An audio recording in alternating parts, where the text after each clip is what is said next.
오늘 우리에게 주시는 하나님의 말씀은 신약성경 야고보서 1장 26절로부터 27절까지의 말씀이 되겠습니다. 신약성경 372면에 있습니다.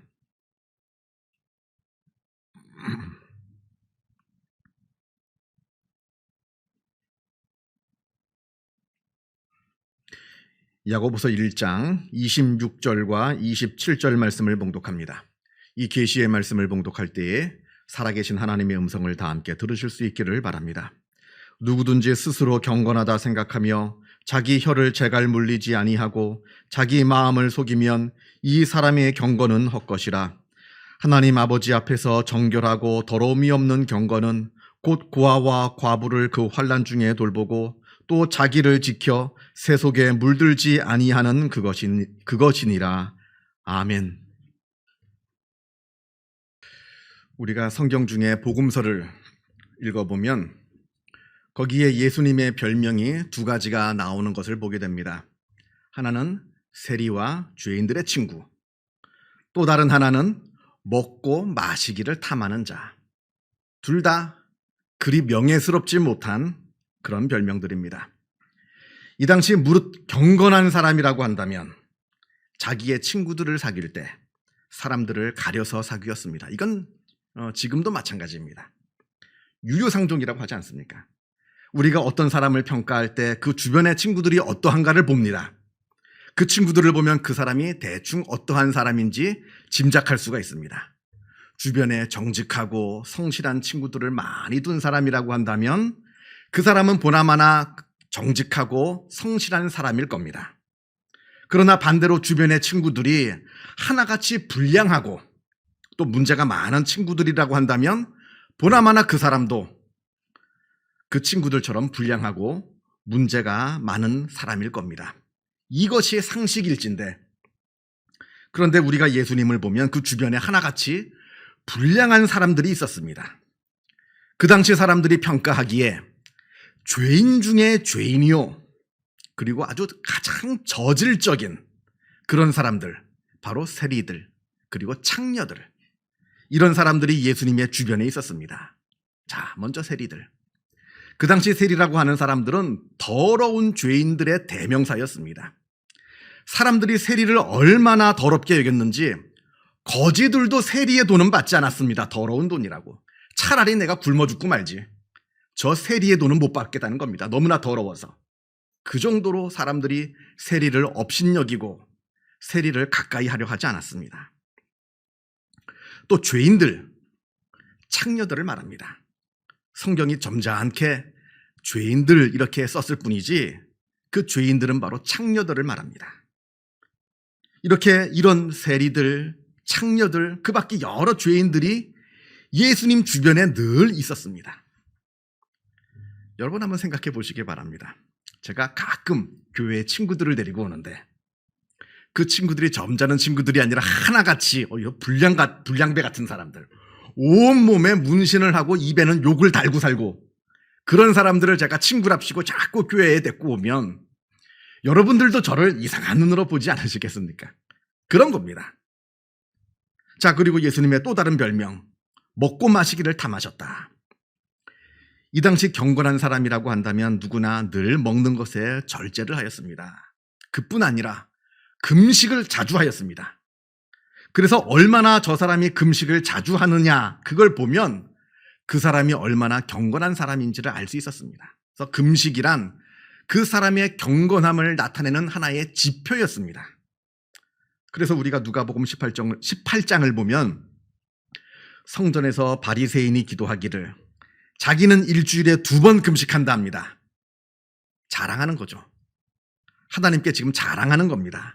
하나님, 저는 일주일에 적어도 2번 이렇게 금식 기도를 합니다. 이쯤 돼야 어디 가서 좀 경건하다, 나는 좀 경건한 사람입니다, 이렇게 명함을 좀 내밀 수 있는 것이지, 금식하지 않는 사람은 경건한 사람이라고 아무도 인정해 주지 않았던 겁니다. 그런데 예수님은 금식을 하시기는커녕 오히려 먹고 마시기를 탐하셨다. 더더욱 심각한 것은 먹고 마시기를 탐하시되 누구랑 먹었느냐? 세리들, 죄인들, 그런 사람들하고 먹고 마시기를 탐하셨다 하는 겁니다. 자, 그렇다면 우리 예수님은 이렇게 늘 흥청망청 먹고 마시기만 하셨느냐? 아닙니다. 우리가 성경을 보면 예수님께서는 늘 기도하셨다라는 것을 보게 됩니다. 때로는 식사하시는 것도 잊고 기도하셨습니다. 때로는 밤잠을 주무시지도 않고 철야 기도를 하셨습니다. 이게 바로 예수님의 모습인 겁니다. 늘 그렇게 깊은 기도 가운데 계셨기 때문에 죄인들과 함께 먹고 마시면서 그들에게 전도하실 수가 있으셨던 것이고, 또 그렇게 죄인들, 여러 사람들과 함께 가까이 지내셨기에 그들을 위해서 더욱더 깊이 기도하실 수 있으셨던 겁니다. 그들을 위해서. 이게 바로 예수님의 모습이라고 하는 것을 우리가 잊지 말아야 합니다. 이 양자 간의 균형, 사람들과 함께 먹고 마시기도 하셨지만 동시에 깊이 기도하셨고, 또 홀로 남으셔서 깊이 기도하셨지만 또 동시에 세상 사람들과 함께 하셨던 이 둘의 균형, 이 균형이 있었기에 예수님께서 천국의 복음을 그렇게 힘있게 증거하실 수가 있으셨던 겁니다. 미국의 유명한 베스트셀러 작가 엘리자베스 길버트가 쓴 먹고 기도하고 사랑하라 라는 책이 있습니다. 이 책은 저자가 자기가 실제로 겪은 이야기를 소설처럼 쓴 얘기입니다. 그러니까 그 소설은 결국 자기 이야기인 겁니다. 이 책을 보면 이 여자 주인공이 난생 처음 하나님을 만나는 장면이 나옵니다. 자기의 결혼 생활이 결국에 파탄이 되어서, 그래서 너무나 괴로운 나머지 욕실 바닥에 혼자 쭈그려 앉아서 울고 있었습니다. 너무나 괴로워서 하나님께 기도는 하고 싶은데, 그런데 기도를 어떻게 하는 줄 모릅니다. 이제껏 기도를 한 번도 해본 적이 없었습니다. 물론 집안이 기독교 집안이라서 어릴 때부터 교회를 다니긴 했습니다만, 그러나 여지껏 살면서 한 번도 자기 입으로 자발적으로 스스로 기도를 해본 적이 한 번도 없었던 겁니다. 그래서 아무튼 기도는 해야겠고, 그래서 기도를 한다는 게, 안녕하세요 하나님, 저는 리즈라고 해요. 어떻게 잘 지내시나요? 밤늦은 시간에 이렇게 번거롭게 해드려서 정말로 죄송합니다. 이렇게 하나님께 기도하기를 시작합니다. 그러면서 눈물 콧물을 쏟으면서 지금 자기가 처해 있는 그 결혼 생활의 여러 어려움에 대해서 하나하나 다 하나님께 말씀을 드립니다. 그렇게 한참 하나님께 기도하면서 그 욕실 바닥에 엎드려서 울고 있는데, 그 마음 깊은 곳에서 하나님의 잔잔한 음성이 들리기를, 이제 그만 침실로 돌아가라 하십니다. 오늘은 이제 그만 울고 이제 그만 들어가서 쉬어라 하는 하나님의 음성을 듣게 됩니다. 이게 이 여인의 일대 전환점이 됩니다. 여러분, 하나님의 기도 응답이라고 하는 것이 종종 이럴 때가 있습니다. 나는 이 심각한 문제를 놓고 죽느니 사느니 정말로 간절하게 울부짖으면서 기도하고 있는데, 하나님께서는 그 기도를 정작 들어주시지는 않고 그 문제와는 아무 상관없는 내 내면의 평안, 그 문제의 직접적인 해결을 해주시는 것이 아닌 그 문제를 이겨낼 내 내면의 힘을 응답으로 주실 때가 있다 하는 겁니다. 이것도 기도의 응답입니다. 아니, 이게 오히려 더 본질적이고 더 중요한 기도의 응답인 것입니다. 아무튼 이렇게 하나님을 만나는 사건을 계기로 이 여자 주인공이 조금씩 신앙과 영성에 대해서 관심을 갖게 됩니다. 그러면서 시간이 조금 지난 후에 이렇게 하나님께 기도합니다. 하나님을 더 깊이 만나고 싶어요. 하지만 세상의 즐거움을 빼앗기기는 싫어요. 세상을 즐기면서 하나님께 헌신할 수 있는 법을 배우게 해주세요. 그래서 이 책의 제목이 먹고 기도하고 사랑하라인 겁니다. 먹고 세상의 즐거움, 기도하고 영성을 말하는 겁니다. 그런데 여러분 한번 잘 생각해 보시기 바랍니다. 하나님을 잘 믿고 싶어요. 그러나 세상의 즐거움을 빼앗기기는 싫어요.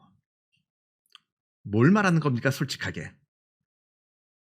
물론 신앙도 좋기는 한데, 그러나 세상의 즐거움을 빼앗기기는 싫다는 거 아니겠습니까?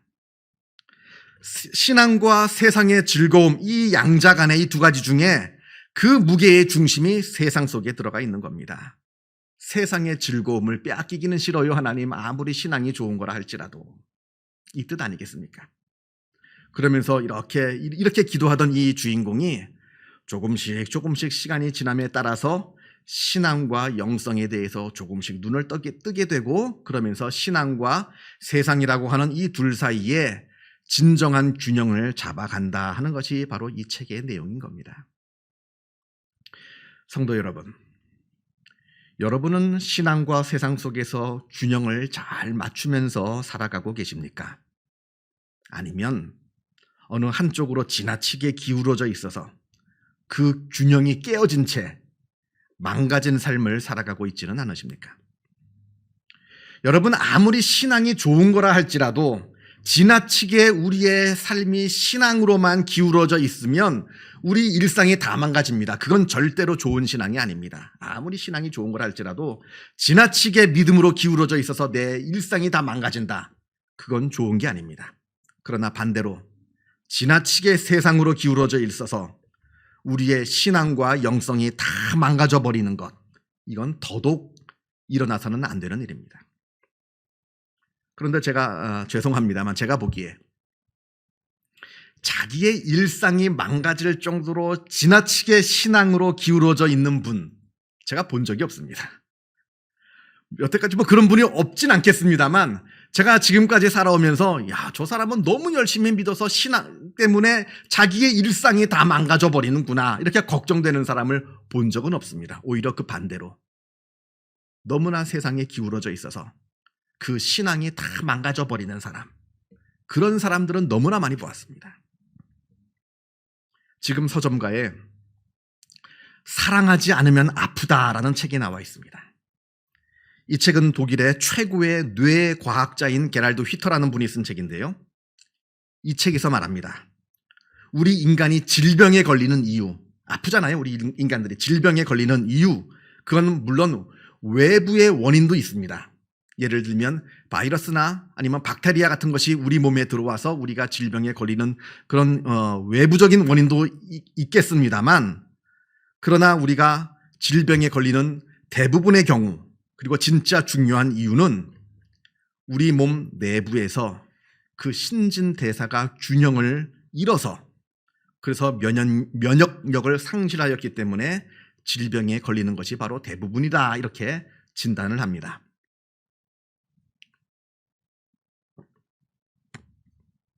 자, 그렇다면 우리 몸은 왜 신진대사의 균형을 잃게 되는가?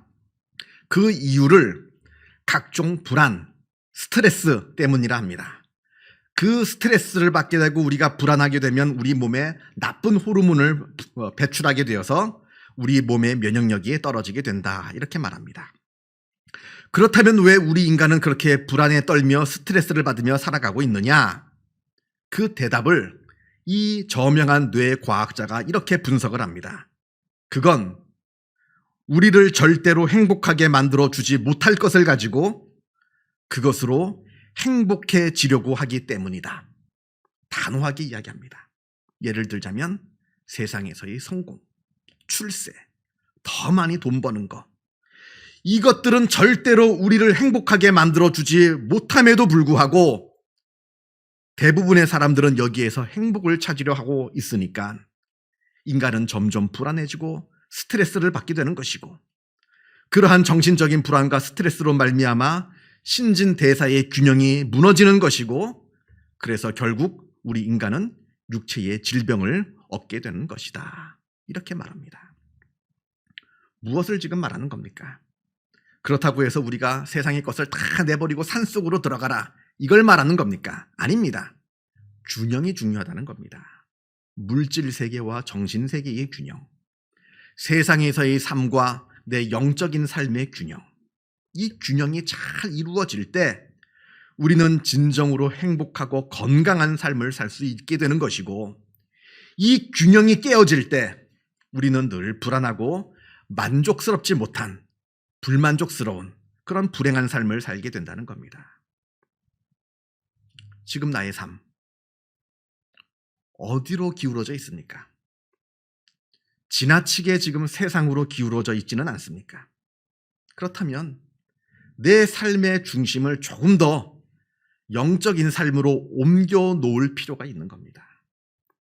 세상과 영성, 이 둘 간의 균형을 맞출 때 우리는 놀라운 행복, 정말 세상 사람들은 경험해보지도 못하는, 알지도 못하는 놀라운 행복을 우리는 누리게 된다 하는 겁니다.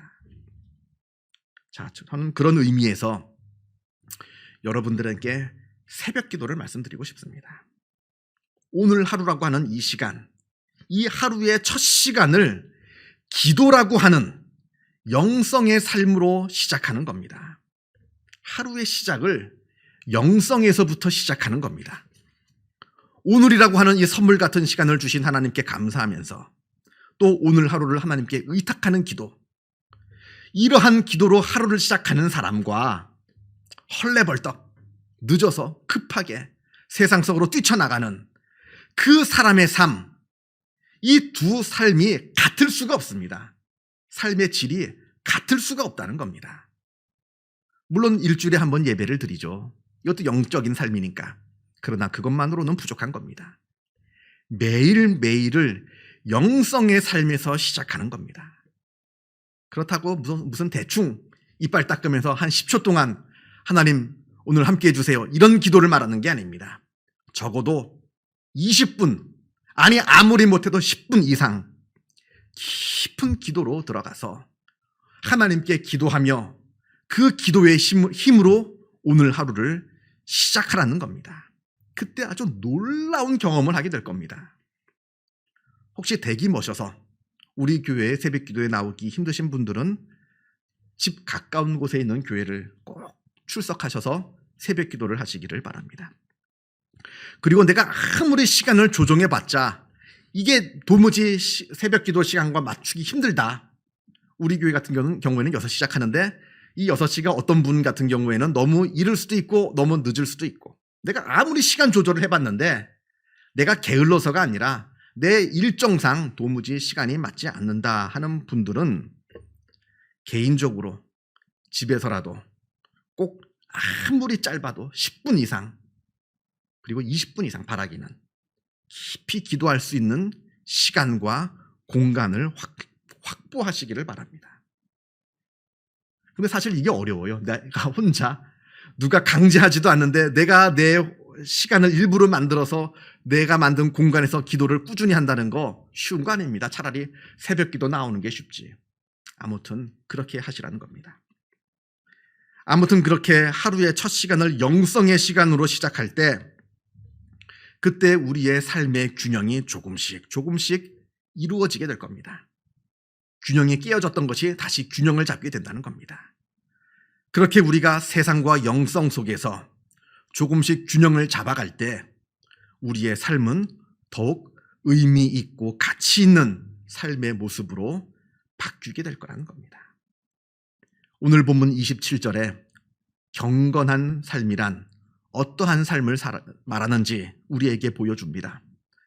하나님 앞에서 정결하고 더러움이 없는 경건은 곧 고아와 과부를 그 환난 중에 돌보고 또 자기를 지켜 새 속에 물들지 아니하는 그것이니라.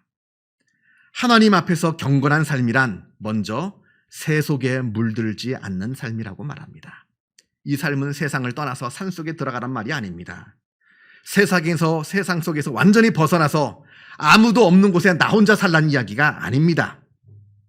그건 경건이 아닙니다. 세상과 아무 상관없는 삶, 그건 경건이 아닙니다. 비록 나는 세상 속에 살지만 세상에 물들지 않는 삶, 내가 세상에 두 발을 굳게 디디고 있으면서 그러나 나의 영혼의 눈은 저 높은 곳에 있는 하나님의 나라, 하나님의 세계를 바라보는 삶, 이게 바로 세상과 영성 간의 균형을 맞추며 살아가는 복된 삶이라, 이것이 바로 경건이라 말합니다. 그러한 사람은 고아와 과부를 환난 중에 돌보는 삶을 살게 됩니다. 다시 말하자면 자기만을 위한 삶을 사는 것이 아니라 보다 의미 있고 보다 가치 있는 삶을 살게 된다는 겁니다. 고귀한 삶을 살게 된다는 겁니다. 천박한 삶, 자기만을 위해서 살아가는 그 천박한 삶이 아니라 정말로 하나님의 뜻을 이루어 나아가는 고귀한 삶을 살게 된다는 겁니다. 홀로 산속에 들어가서 기도만 하는 사람은 세상을 바라보지 못합니다. 세상에 있는 어려운 이웃들을 바라보지 못합니다. 그러나 또한 동시에 세상 속에 살지만 세상의 즐거움만을 탐하면서 그러한 천박한 삶을 사는 사람들도 주변의 이웃들을 바라보지 못하는 것은 맨 마찬가지입니다. 오직 신앙과 세상, 이 둘 사이에 균형을 이루고 있는 사람, 이 세상의 두 발을 굳게 디디고 있으면서 동시에 영적으로 깨어있는 그러한 사람, 이러한 사람들만이 이 땅에서 정말로 의미 있고 가치 있는 삶을 살게 된다 말씀하고 있는 겁니다. 그리고 그러한 삶을 오늘 말씀은 경건이라 이렇게 우리에게 말씀하여 줍니다. 이 가치 있는 삶, 이 복된 삶이 우리 모두의 삶이 되기를 주님의 이름으로 축원합니다. 기도하겠습니다. 사랑과 은혜가 충만하신 하나님 아버지 감사합니다. 우리를 하나님의 자녀로 삼아 주시어서 자녀로서 우리가 살아가게 하여 주심에 그 은혜에 감사를 드립니다. 그러나 우리가 하나님의 자녀입니다만 우리가 세상을 살아갑니다. 우리가 이 세상을 살아가는 동안에 하나님께서 우리들의 영혼을 붙들어 주옵소서. 보이지 않는 하나님을 잊어버리지 않게 하여 주시고 보이는 세상만을 바라보며 세상으로 내달리지 않게 하여 주옵소서. 하나님을 바라보며 세상을 살아가게 하여 주시고 세상을 살아가되 하나님을 바라보게 하여 주시어서 이 세상과 이 영성의 삶 가운데 균형을 이루게 하여 주옵시고 이 세상 가운데 하나님께서 기뻐하시는 복된 의미 있고 가치 있는 삶을 살아 하나님께서 기뻐하시는 삶을 살게 하시고 행복한 삶을 우리가 살아가게 하여 주시옵소서. 이 놀라운 은혜가 우리 성도님들 삶 가운데 있게 하여 주시어서 하나님의 은혜가 충만한 복된 삶을 살아가게 하여 주옵소서. 모든 것 감사드리오며 이 모든 말씀 우리 주 예수 그리스도 이름으로 기도하옵나이다. 아멘.